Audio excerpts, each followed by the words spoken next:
बहुत समय पहले की बात है। एक छोटा सा गांव था जहां एक सीधा साधा किसान रहता था। नाम था भोला। नाम जितना भोला, दिमाग उतना ही तेज, या यूं कहिए खुद को तेज समझता था। भोला हर साल खेत जोतता, बीज बोता, बारिश के लिए आकाश की ओर देखता और अंत में भगवान शिव को खूब शिकायतें करता। हे भोलेनाथ, आप भी क्या भगवान हैं? कभी बिन मौसम बारिश, कभी ओलावृष्टि, कभी सूखा। एक साल भी ढंग से फसल नहीं होती।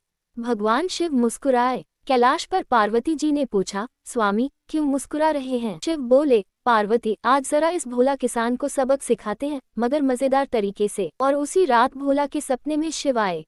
बोलो भोला, क्या चाहिए? भोला बोला, भगवान आप बस एक साल के लिए खेती का पूरा कंट्रोल मुझे दे दो। मौसम, बारिश, धूप सब मैं तय करूंगा, कैसी गजब की फसल होगी।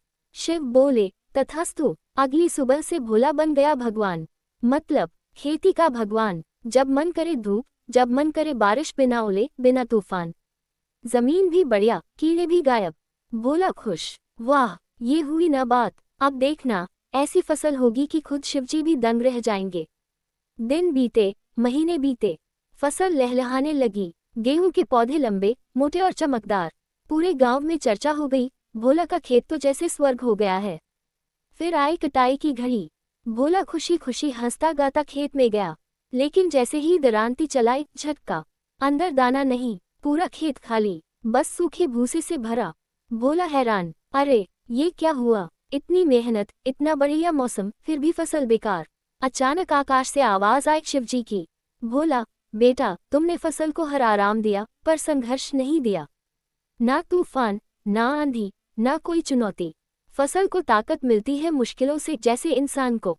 भोला चुपचाप जमीन पर बैठ गया। पहली बार समझ आया कि परेशानियां भी जरूरी हैं। अगले साल उसने शिवजी से कहा, भगवान अब मौसम का काम आप ही करें। मैं तो बस मेहनत करूंगा, जैसे हर किसान को करना चाहिए। शिव मुस्कुराए, और उस साल फसल भी मुस्कुराई। में अगर सिर्फ आराम मिले तो हम खोखले हो जाते हैं।